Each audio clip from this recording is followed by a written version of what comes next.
আমার জন্মদিনের সময় একটা ছেলে আমাকে থাপ্পড় মেরেছিল, এটাই সেই ছেলে। তোকে যেমন থাপ্পড় মেরেছে তুইও পাল্টা থাপ্পড় দিয়ে দে। আমি বেঁচে থাকতে আমার স্বামীকে কেউ এক বিন্দু পরিমাণ অসম্মান করতে পারবে না। আনিস চৌধুরী আমাদের সকল প্রজেক্ট বাতিল করার নোটিশ দিচ্ছে। হ্যালো, তোমার অনেক অহংকার বেড়ে গেছে, তাই না? সালিমা বিল্ডার্স গ্রুপে যিনি মালিক, তাতে একটু অহংকার থাকতেই পারে অনিশ সাহেব।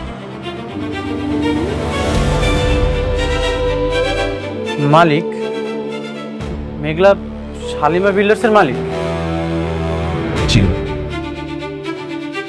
কিন্তু মেঘলা তো গরিব, বস্তিতে।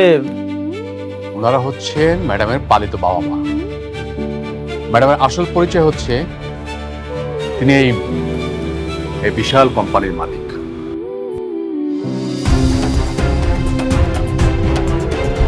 অনিশ সাহেব, এতক্ষণ আপনার সাথে আমি সম্মান দিয়ে কথা বলেছি, আপনি যদি এখান থেকে চুপচাপ চলে না যান তাহলে আপনাকে অসম্মান করার ব্যবস্থা আমাদের এখানে আছে।